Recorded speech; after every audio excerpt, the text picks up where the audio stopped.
Yeah. Welcome to part 1 of the International Christian University Linguistics Colloquium, as known as ICU-LINC. This is organized, this time we are organizing this colloquium with the theme of prosody. I'm Seunghun Lee from International Christian University. Today, we have two exciting talks, one by Dr. Sara Myrberg from Lund University in Sweden, and Dr. Lena Borise from the Research Institute for Linguistics at the Hungarian Academy of Sciences and Harvard University. Let me introduce the first speaker without further ado. So Dr. Sara Myrberg is a senior lecturer of Swedish as second language and Swedish at the Lund University in Sweden.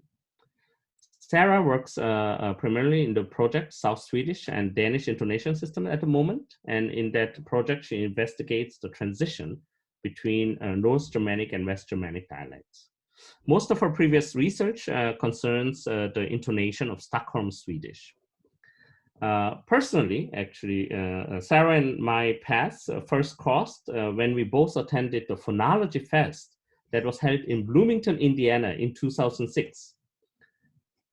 It was a pleasant surprise when our paths unexpectedly crossed again in 2009 through Shin Ishihara, who will also present later on November 7th during this prosody series. It's good to have you at the ICU-LINC today, Sara. And today she will talk about two-peakedness in South Swedish, implication for the Scandinavian tone accent typology. Go ahead. Yeah. Thank you very much, Seunghun. So I will begin by giving an outline of this talk, and I will start by giving some background to the one versus two-peaked distinction among Scandinavian dialects, and then I will explain my main claim and two phonological processes which are important for this claim, high tone drifting and truncation. And then I will present data from production experiments. And I will first present some data on non-final accents in South Swedish, and then some data on utterance-final accents in South Swedish. And at the end, I will also discuss a little bit the consequences for the Scandinavian tone accent typology. So Swedish and Norwegian dialects are quite well known to have a binary tonal lexical distinction between tone accent 1 versus tone accent 2. And stress is lexically specified in these dialects on individual morphemes. And the tonal sequences which signal the tone accents are associated with the stressed syllables. And appear on most of the words in a sentence. In some dialects, tone accent 2 has a two-peaked shape, and that's what you see in the blue contour here below. In other dialects, tone accent 2 has a one-peak shape, and that's what you see in the red contour here. Tone accent 1 always has a one-peak contour in all dialects. So when you talk about a distinction between two-peak and one-peak dialects, you're referring to the shape of tone accent 2 in this dialect.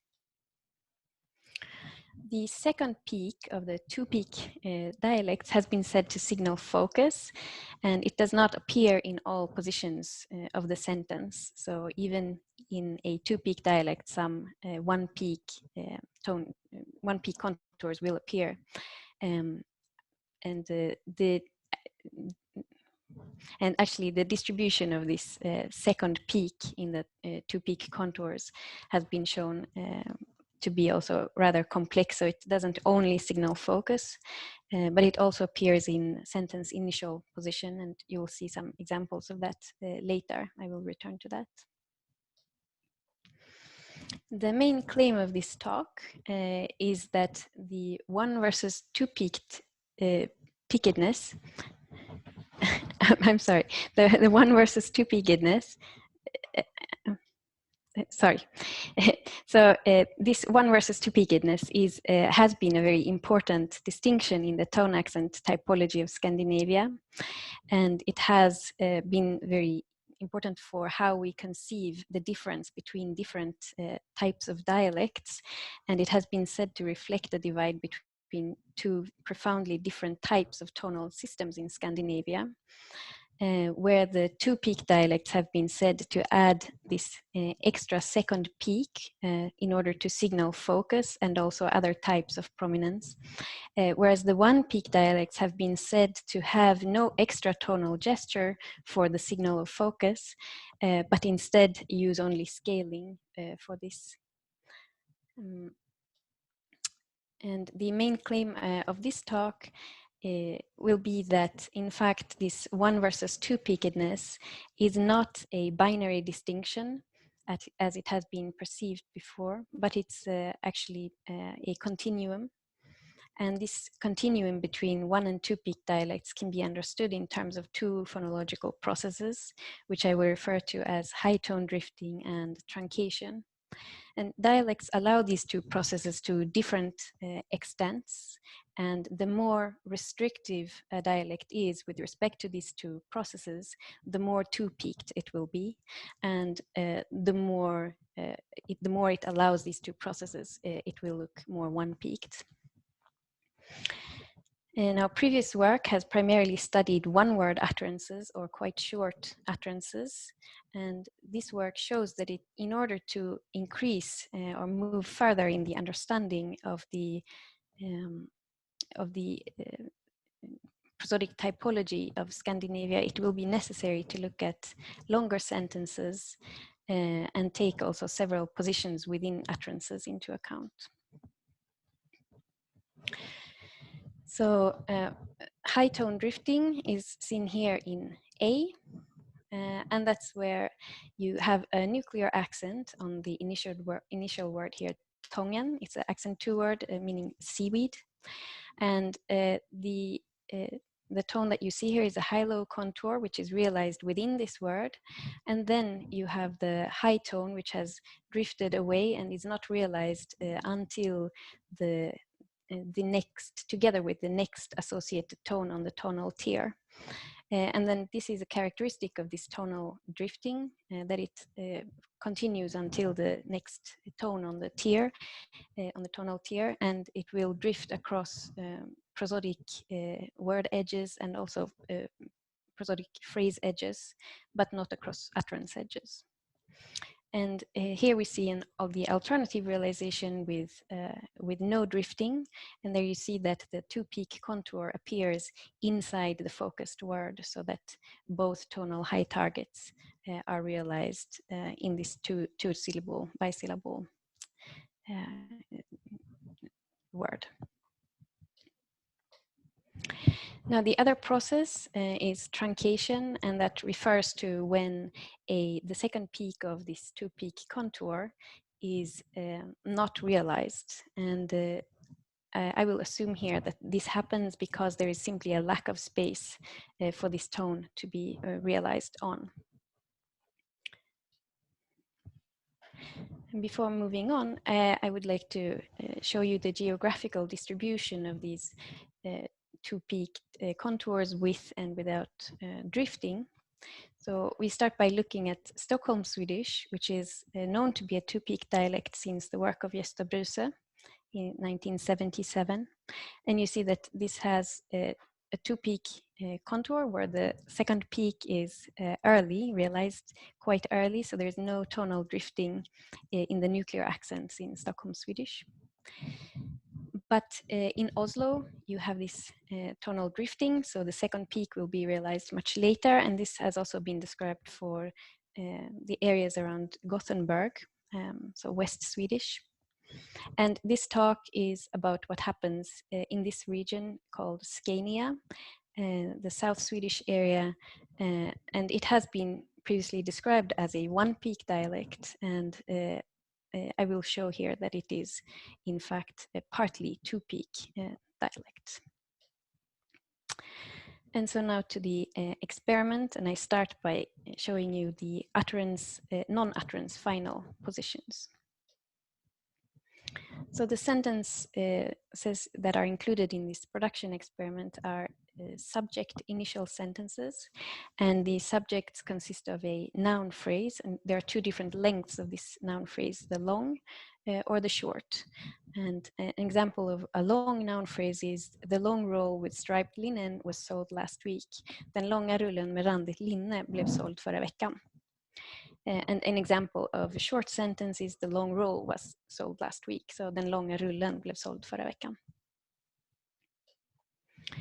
And there are two length conditions, as I just showed you in this experiment. And there are also two focus conditions. So there is focus, which triggers a nuclear accent on the last word of the noun phrase subject, or the subject is given, and then there is a narrow focus somewhere in the VP. There are also two tone accents, and there are 5 items per tone accent, so 10 items in total. And these sentences were read with 3 repetitions by 12 speakers from South Sweden. So it's a total of 1,440 sentences. And the speakers are, they come from 2 areas in South Sweden, Hässleholm, which is a little bit more north, and Sjöbo, which is a little bit more south in South Sweden. And this data was annotated with Prat, and it was a semi-automatic annotation with manual corrections for erroneous measurements. And now to the results. So there are two positions in the subjects. We show a two-peaked behavior, and one is the final accent in the subject, the accent on the final word of the subject. And the other is the accent on the initial stressed word, the first prosodic word in the subject.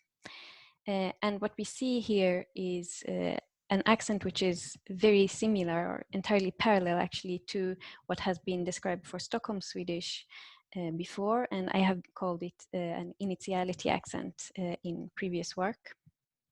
And we will look more closely at this. So, but starting with the final accent of the subject, we can start by looking at when the subject is in focus. So this is the focused subject, and when the subject is focused, we expect a nuclear accent on the final word of the subject, linen, linne. And what we see in this focused subject is that there is one peak contour inside the word itself. And then this one peak contour is followed by a tonal rise. This tonal rise is much higher in the focused subject than in the given subject.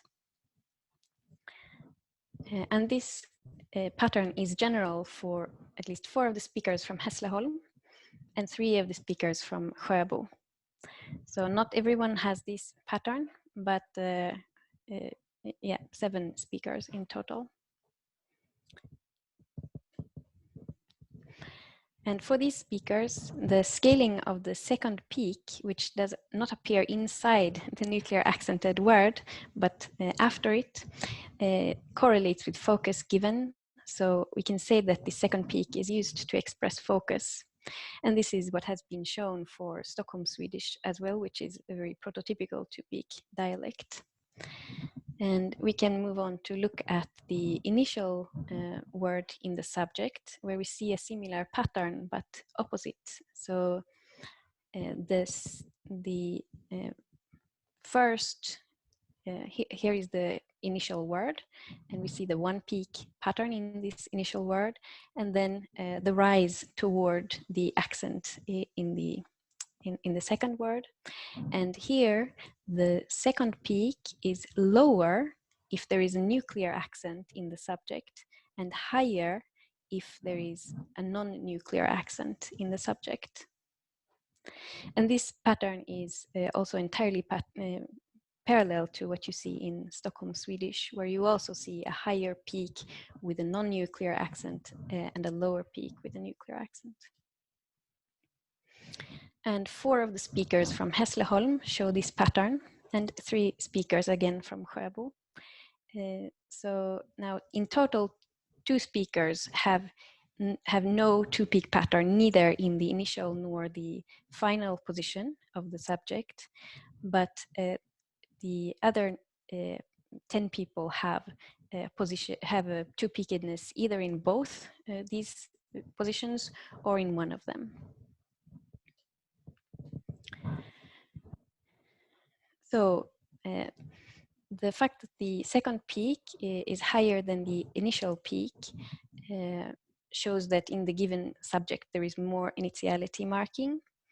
And this also shows that South Swedish has these two-peak contours with this tonal drifting.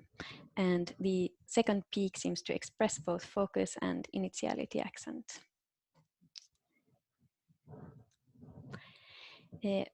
This second peak, the high tone drifting that I explained in the beginning of this talk is very characteristic of this second peak, and all speakers have it all the time. So we don't see early peaks in South Sweden.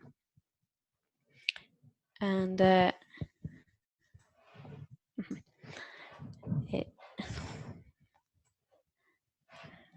I'm sorry. Yeah, so what we see here is that the rise can be very long if there are many unstressed syllables in between the following the nuclear accented word. So here we have the word fotograferar, which has 3 unstressed syllables, and then kameran, which has 2 unstressed syllables following the stress. So here we have a total of 5 unstressed syllables, and I will play you this this rise.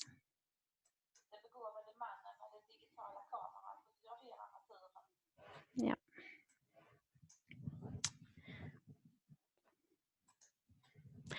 And this high tone drifting has also been reported by several researchers from East Norwegian. And this is an example from Torsten Fredheim from 1987. And this pattern has not been contested in the following literature. So you see here too that you have the nuclear accented word hadde, had, and then the rise which follows and reaches its highest peak at the following stress and also drifts across the prosodic word edge. If you compare this pattern to Stockholm Swedish, you see a similar pattern in the initial accents, and this is not a nuclear accent, it's a pre-nuclear accent which appears on the initial word of this sentence. And the nuclear accent is actually here, but there is some creak here, so it's a little bit less clear. But you see the very long rise, which is characteristic for this type of initial accent. But in the pre-nuclear accent and in the nuclear accent, Stockholm Swedish does not have this high tone drifting, but it has an earlier realization of the second peak. And now I move on to the experiment and the data in utterance-final positions. And this data set consists of noun phrase utterances first, and these noun phrase utterances are read by the same Hässleholm and Sjöbo speakers as in the previous experiment. And this is in total 360 utterances. And then there is a second experiment which consists of clause utterances. And these are read by 4 Hässleholm speakers. You will see why in a moment. One of these Hässleholm speakers is the same as one of these 6 speakers, but the other 3 are new speakers. And this is in total 240 utterances. And this one speaker who participated in both the noun phrase and the clause experiment, she alternates between tonal falls and rises in the utterance-final noun phrase like this. So she's reading only the noun phrase, den långa rullen, as a response to what was sold last week. And I will play it. And here she has a tonal fall at the end, and you don't see the second peak. And here she does have a tonal rise at the end of her utterance. And I will see this as as the second peak, actually, in the, so it's not a rising boundary tone necessarily, but it's the second peak of her two-peak contour. Sarah, do you mind resharing your screen with the sound, because it was like the first time when we played. Do you remember? Oh, you do not hear it? Yeah, we can hear barely. So if you can just reshare the screen, yes, that would be helpful for people to hear. I'm sorry. No, don't worry. Yeah. There was this option of using. Yes. And I play it one more time. Right. Den långa rullen. Is it better? It's perfect. Yeah, perfect. Thank you. Den långa rullen. Okay, and now you hear the difference between the falling contour here and the rising contour in this case. Den långa rullen. And this rising contour that the speaker has at the end of her utterance is also parallel to what has been reported from East Norwegian and also West Swedish, so around the area of Gothenburg. And here you see that for East Norwegian, there has been some discussion about how to analyze this rise at the end. And it's been sometimes analyzed as a high boundary tone, which also expresses focus. The other 11 speakers had a one peak contour at the end in the utterance-final noun phrases, sounding like this. Den begåvade mannen. Den begåvade mannen. And I would then analyze this as truncation. So this, where these speakers choose not to realize the second peak when there is a lack of space, as in this utterance-final contour. Now, of course, we are wondering why it is that 11 speakers have truncation in all cases, and only one speaker sometimes has this tonal rise at the end. And so we did additional recordings with 4 Hässleholm speakers, and one of these was this person who had the rising contour. And in this case, we chose to use clauses to test this. And this experiment shows that the two peak contours are an alternative realization of the nuclear of the utterance-final nuclear accent, because all of the 4 speakers now exhibit variation between these two contours. So they all have both falls and rises, and I will play a few examples. So here are 2 examples with the falling contour, so the truncated contour. Jag ska plantera liljeblommorna. Jag skulle undersöka lagningarna. Okay. And here are a couple of examples with the rising contour. Jag ska rensa i sommartulpanrabatten. Jag ska ta med potatisbullarna. Okay. Jag ska plantera liljeblommorna. Jag skulle undersöka Jag ska lagningarna. rensa i sommartulpanrabatten. In this experiment, we actually controlled for both focus and length of the target word. So either 3 syllables in the target word or 2 syllables in the target word. We also controlled for simplex versus compound words, and then there were also longer compound words and shorter ones. And we also controlled for tone accent 1 versus 2 in order to try to see if we can say anything about what causes this choice between the 1 versus 2 peak contours or the rising at the end. And we actually find no significant effects from any of these factors among these 4 speakers, but work is still ongoing on this topic, so we hope to be able to say something more within the near future. And now to some of the implications for the Scandinavian accent typology.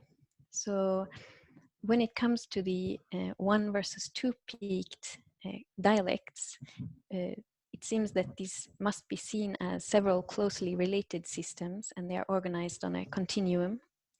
And it seems that even the very two-peaked dialect does show some element of drifting, tonal drifting, which can be seen as one step toward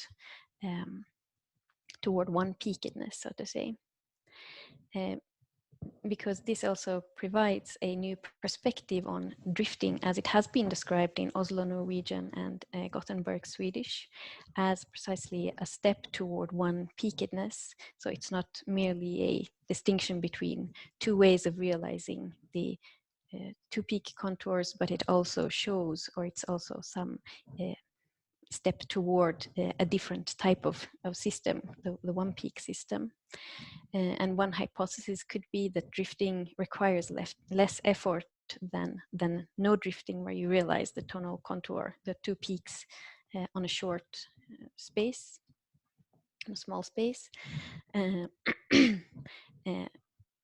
then yet another step toward one-peakedness will be truncation. So both of these processes will cause one-peaked contours on individual words, which will also make a dialect look one-peak, especially if you look at shorter utterances. And we can set this up in a table like this, so that Stockholm Swedish has this drifting in the initial accent, initiality accent, but not in the nuclear accent, and also does not allow any truncation. It has not been reported from Stockholm Swedish. And then we have East Norwegian and West Swedish. These are from these areas around Oslo and Gothenburg. And these dialects allow drifting both in initial position, probably, and in nuclear position.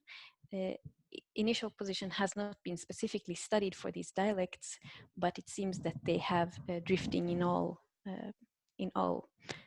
accents.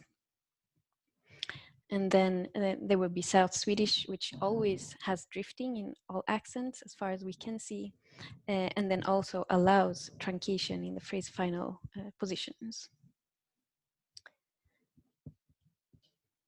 So before ending this talk, I would like to thank Agnes Wallner, who is the project assistant in this project and who has done all the recordings and also much of the annotation.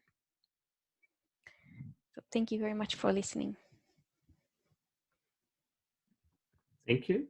Thank you for it and for the talk. And if anyone has a question, please send it to send a message to Seunghun Lee. Then I will call your name. So yeah, the first question is from Cedric Martin from University of Lille. You can unmute yourself and ask question. Hi, Sam. Hi. Thank you for this very interesting talk. I have a question on the hypothesis you made on drifting, saying that it's less effortless. It reminds me of the tone shift that we have in some African languages, especially Eastern or Southern Bantu. And traditionally, it has been explained as a tone stress attraction by Goldsmith at the beginning. Okay. So I was wondering if this is an hypothesis that is possible in Swedish, or is it something that you would rule out? No, I mean, that could of course work, I think, in the sense that it will be more on the stressed syllable when it drifts, and then because it has no chance, so to say, to be on the stressed syllable in its own word, so to speak. And in fact, it seems that there is in general in Scandinavian languages a tendency for high tones to go toward stresses. So I think it's a very it's a very good alternative analysis. I will think about it. Thank you very much. I think it's feasible. Thank you.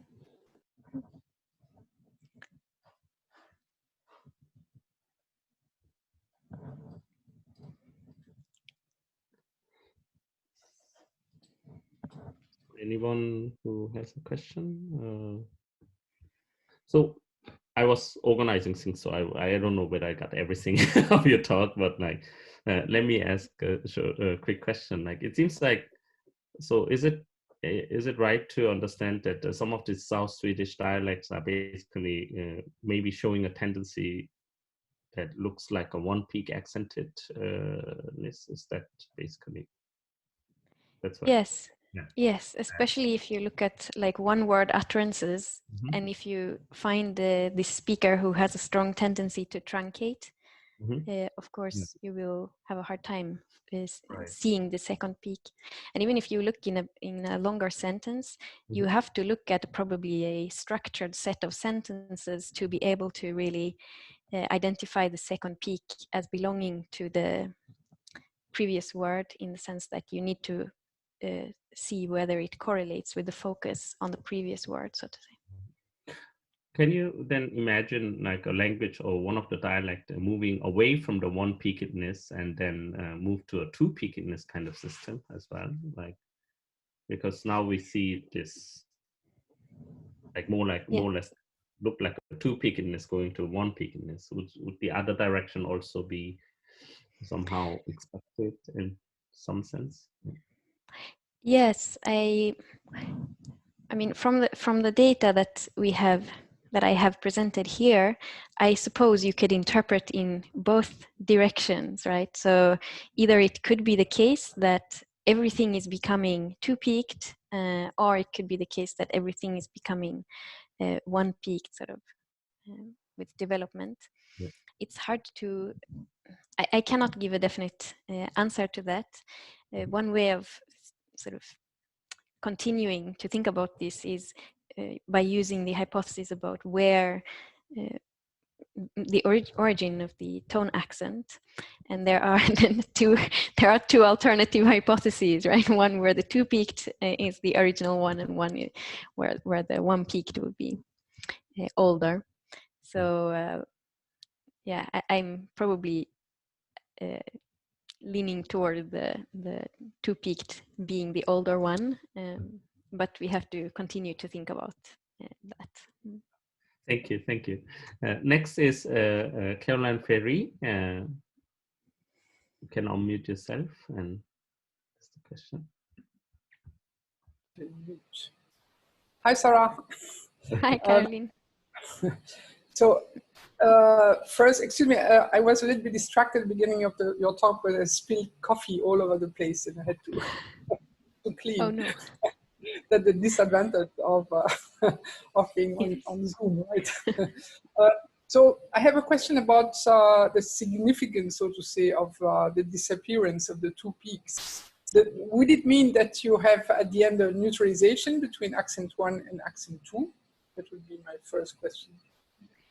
This is a very good question, actually. I mean, as such, we wouldn't expect that. So because actually the difference between accent 1 and accent 2 in these two peak dialects is expressed in the initial peak, so to say, in the absence of the initial peak in accent 1. So that in Oslo, for example, the accent 1 contour would be something like this, and the accent 2 contour would be something like this. So it's not that we would, just because it becomes one-peaked, we could still expect that there is a timing difference in the initial peak, which expresses the tonal accent. But when we look at this data, we don't see as clear or as strong difference. In some speakers we do, in some speakers we don't see it as clearly as we might expect. So that's actually something that we are continuing to look at now, and trying to see how we can, well, first of all, empirically, what are the empirical facts, and then how it can be explained theoretically. Okay, thank you. And my second question would be, so if you have two peaks and you have to realize them in a short distance, so that was your explanation at the end, it may be more difficult to, and then people tend to cancel it. But this is something that you should then be able to see, to observe in all dialects, I guess, or not? Or do you have that only in some dialects, and in some other dialects, even if the distance is very short, people still realize the two peaks?